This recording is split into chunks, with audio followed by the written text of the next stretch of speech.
मुझको हुई ना खबर चोरी चोरी छुप छुप कर। মাইক্রোফোনের সামনে আশা ভোসলের জীবনটা আলো ঝলমলে ছিল। তার কণ্ঠের জাদুতে বুঁদ হয়েছেন কয়েক প্রজন্ম। রোববার তার মৃত্যুতে শোকের ছায়া নেমে এসেছে ভারতীয় সঙ্গীতাঙ্গনে। ক্যারিয়ারের শুরুতে কিংবদন্তি এই গায়িকা পারিশ্রমিক পেতেন ১০০ থেকে ১৫০ ভারতীয় রুপি, কিন্তু পরবর্তীতেই তিনি হয়ে ওঠেন ভারতের পঞ্চম ধনী নারী গায়িকা।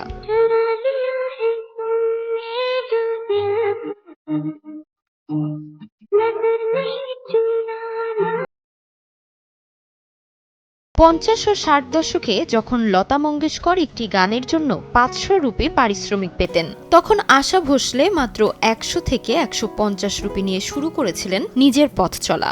শুরুর দিকে নাচের গান কিংবা এক্সপেরিমেন্টাল গানে সীমাবদ্ধ থাকলেও নিজের অসাধারণ কণ্ঠ আর বহুমুখী প্রতিভায় তিনি হয়ে ওঠেন কোটি ভক্তের হৃদয়ের রানী।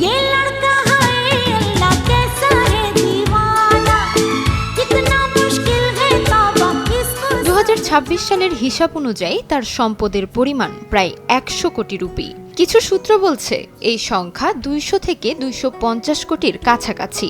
গান ছাড়াও তিনি ব্যবসায়িক সফলতাতেও ছিলেন অনন্য। দুবাই, কুয়েত ও ইউনাইটেড কিংডম সহ বিভিন্ন দেশে ছিল তার জনপ্রিয় রেস্তোরাঁ চেইন। মুম্বাইয়ের অভিজাত পেডার রোডের প্রভুকুঞ্জ অ্যাপার্টমেন্ট সহ ছিল একাধিক দামি সম্পত্তি।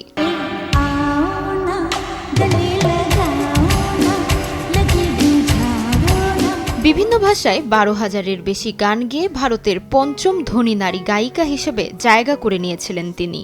সঙ্গীত সাফল্য আর সংগ্রামের এক অনন্য নাম আশা ভোসলে। তিনি নেই, কিন্তু তার কণ্ঠ বেঁচে থাকবে কোটি হৃদয়ে।